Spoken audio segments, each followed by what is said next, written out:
안녕하십니까. 법무법인 주원의 배호성 변호사입니다. 오늘은 졸혼이라는 것에 대해서 한번 살펴보겠습니다. 최근에 이제 황혼 이혼이 많이 늘어나고 있다고 합니다. 황혼 이혼이라는 것은 결혼 생활 20년 정도 이상 되신 분들이 이혼을 하는 것을 말하는데요. 2023년도에 이제 서울 국내 법원에 접수된 이혼 사건 중에서 이러한 황혼 이혼의 비율이 한 37%에 달한다고 합니다. 그러니까 혼인 생활이 오래되었음에도 중장년층에서 이혼하는 경우가 많이 늘어나고 있는데요. 또 최근에는 유명 연예인도 최근에 자신이 졸혼을 했다 이렇게 얘기를 하고 있는데, 그 졸혼을 하는 경우도 있는 것 같습니다. 졸혼이라는 것은 법적으로 이혼은 하지 않고 다만 이제 부부가 각자 자유롭게 자신이 원하는 삶을 살고 서로 간에 간섭을 하지 않는, 그래서 대개는 이제 별거도 같이 수반하는 그런 졸혼을 많이 하고 있고, 이 졸혼이라는 용어는 아마 한 10여 년 전에 일본에 있는 어느 작가가 이제 졸혼 시대라는 이렇게 책을 쓰면서 아마 졸혼이라는 게 이제 사람들 사이에서 이제 유행을 하게 된 것 같습니다. 그래서 이제 이혼과 졸혼 중에서 졸혼을 택한 이유라고 살펴보면, 일단 이혼을 하려면 재판상 이혼을 하든 합의 이혼을 하든 재판을 하게 되면 시간도 많이 걸리고, 또 합의 이혼을 하려 해도 법원에 가서 신청을 해야 되고 또 숙려 기간이라는 것도 있고 하니까 좀 절차상 번거로운 점이 있고, 또 중장년의 경우에는 자녀들이 이미 결혼을 했을 수도 있지만 또 결혼을 앞두고 있는 부부도 있을 텐데, 자녀 결혼을 앞두고 부부가 이혼했다 그러면 자녀들 보기 또 남들 보기에도 별로 좋지도 않고 그런 체면의 문제도 있고, 또 여성들의 경우에는 이혼을 하게 되면 당장 이혼할 때 재산 분할 받을 수도 있지만, 만약에 부부가 이제 재산이 그렇게 많지 않다, 그래서 이혼하더라도 재산 받을 게 없다고 하면, 이혼을 하게 되면 이제 경제력이 없는 사람은 당장 이제 생활상의 어떤 생계비 곤란을 겪게 되는데, 졸혼을 하더라도 어차피 부부니까 부부 사이의 어떤 부양 의무 이런 게 있으니까 이제 생활비는 계속 지원받을 수 있고, 이런 또 경제적 이윤 때문에 졸혼을 선택하기도 합니다. 그래서 완전히 대비되는 개념이, 구분되는 개념이 결국 이혼은 사실상 법적으로 완전히 이제 갈라서는 걸 말하고, 또 사실상 이혼이라는 게 있습니다. 사실상 이혼과 졸혼은 뭐가 다르냐? 사실상 이혼은 부부이지만 실제로 법적으로는 이혼을 안 했지만 이혼에는 의사합치가 있다거나, 또는 그 부부 간의 어떤 혼인 상태가 그 이혼과 마찬가지로 파탄 나 있다. 그게 이제 사실상 이혼 상태라고 볼 수 있고, 졸혼이라는 것은 사실상 이혼처럼 이혼한 건 아니지만 그래도 혼인관계 유지하는 건 맞지만 그 부부 간의 그 혼인을 일단 여기서 그만두기로 하는 그런 의사합치가 있는, 그래서 조금은 이제 구분되는 개념으로 볼 수가 있습니다. 그러면 사실혼도 있는데요. 사실혼에서는 졸혼이 될까? 사실혼도 법적으로 보호되는 혼인은 아니지만 또 사실혼 나름의 이제 어떤 법률 관계가 형성돼 있고, 그러한 사실관계도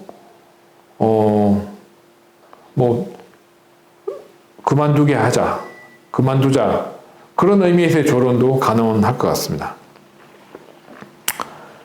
계약 자유 원칙이라는 게 있으니까요. 그래서 이제 졸혼을 그럼 구체적으로 어떻게 하느냐? 그건 계약서를 쓰는 게 제일 정확하겠죠. 계약서를 쓰거나 구두를 합의하거나 아니면 간단히 이제 메모라도 써야 될 텐데, 그럼 졸혼에는 이제 어떤 내용이 들어가야 되냐? 기본적으로 이제 혼인은 유지한다, 이혼을 하지 않는다. 그게 제일 전제가 돼야 될 거고요. 두 번째는 그러한 상태에서 서로 간에 각자 개인 생활을 보장한다. 나가서 한 명의 이제 배우자가 나가서 따로 산다든지 이렇게 자유로운 생활을 보장한다. 이제 그게 기본이 돼야 될 거고, 그 다음에 이제 부수적으로, 뭐 재산 분할을 그럼 어떻게 할 거냐. 그러니까 이제 이혼을 하게 되면 당연히 이제 재산 분할이 문제가 되죠. 그래서 이혼 기간이 길수록 뭐 경제력이 없던 뭐 부인의 경우라도 일방 배우자라도 이제 혼인 생활이 길면 재산 분할 받는 비율도 늘어나게 되고 하는데, 그러면 이제 어떤 남편이 부인한테 뭐 우리 결혼하자, 이혼하지 말고 애들 있으니까, 그래서 부인도 뭐 그러자고 했는데 하고 나서 보니까 남편이 뭐 재산도 안 주고 이러면 부인 입장에서 속았다고 할 수 있으니까, 이제 시작하기 전에 적어도 이제 재산에 대해서 뭐 남편 명의에 대한 뭔 나한테 달라. 뭐 그 방법은 이제 정여의 방법을 하겠죠. 그렇게 이제 재산 분할 어느 정도 하고, 그 다음에 이제 매달 생활비는 어떻게 한다. 생활비를 매달 얼마씩 준다. 이런 게 합의가 돼야 되겠죠. 그리고 뭐 다른 가족들과의 모임. 근데 뭐 결혼 안 했으면 이제 결혼할 때 어떻게 할 거냐. 결혼한 자녀가 있으면 걔들이 이제 뭐 부모 찾아올 텐데, 또는 뭐 누구 생일 때 뭐 찾아올 텐데, 이렇게 할 때 뭐 각자 집에서 따로 볼 거냐, 뭐 같이 와서 일단 같이 볼 거냐, 뭐 이런 것들이 합의가 됐을 거고, 조론도 이제 뭐 당분간 얼마 동안 하자, 이렇게 기간을 정해서 몇 년만 하자 하면 기간도 정해야 될 거고, 뭐 이런 것들이 합의가 돼야 되겠죠. 그리고 이제 관심사가, 그럼 조론을 하면 각자 따로 사는데, 그러면 각자의 그 이성 교제에 대해서는 자유롭게 허용할 거냐, 이런 문제가 있습니다. 그래서 이렇게 어떤 친구처럼 사귄다, 뭐 이런 것까지는 좋은데, 예컨대 뭐 자유로운 어떤 이제 성생활까지도 다 그냥 인정할 거냐, 이제 이런 문제가 생기는 거죠. 그래서 뭐 부부 간에 이제 조론을 하면서 그런 것까지도 뭐 계약을 해서 합의를 할 수도 있겠죠. 이제 그런 게 있는데, 그게 과연 그러면 이제 현재의 법제도하에서 조론이란 제도가 없이 이제 어떻게 보면 이제 부부가 계약을 하고 합의를 해서 이제 만들어내는 거기 때문에, 그러한 계약 중에 이제 자유로운 어떤 성생활에 대한 합의를 우리 법 제도 안에서 법원이나 어떤 법률 규정 안에서 허용할 수 있을 거냐, 이런 문제가 있습니다. 그래서 이게 결국 이제 조론의 한계와도 연관이 되는데요. 그러니까 조론이지만 법적으로는 부부란 말이죠. 그리고 법적으로 부부는 민법에 따라서, 민법에 보면 뭐 부부는 부양 의무가 있고 또 동거 의무가 있습니다. 그리고 이제 서로 협조해야 될 의무가 있고, 또 부정행위를 하면 이혼 사유가 되니까 서로 이렇게 정조를 지켜야 될 그런 의무가 있거든요.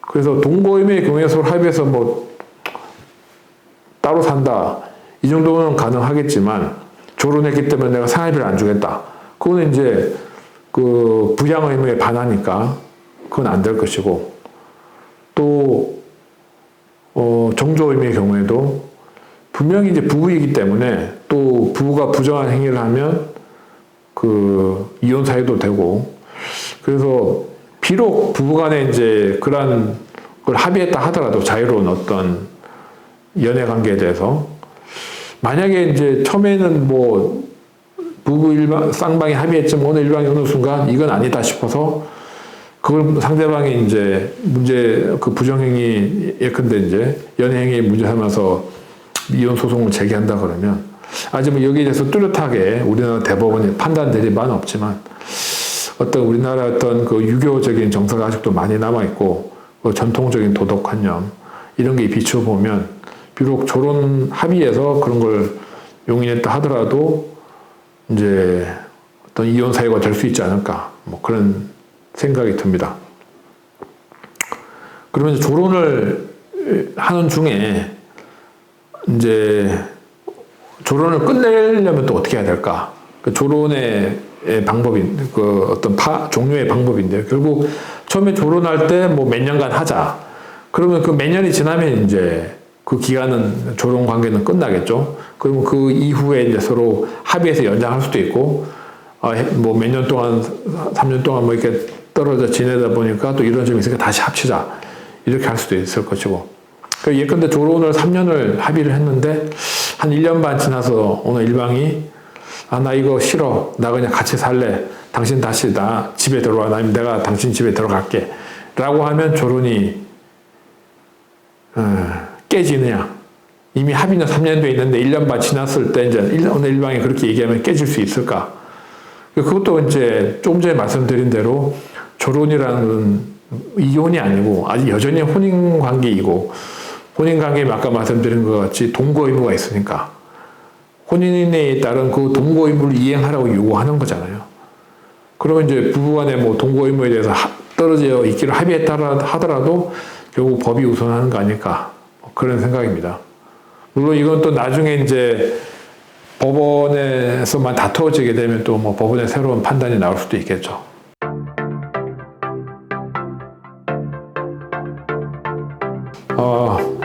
오늘은 뭐 조론에 대해서 한번 살펴봤습니다. 그러니까 수십 년간 결혼 생활을 하면 서로 미운정, 고운정도 쌓이게 되고, 그러다 보면 이제 어느 순간 이제 상대방 배우자가 보기 싫어가지고 뭐 서로 그 투명인간 취급하고, 그러려니 우리 이제 조론하자 이제 이런 경우가 많이 있는데, 그럴 때 이제 뭐 재미있는 케이스라고 생각해서 한번 살펴봤습니다.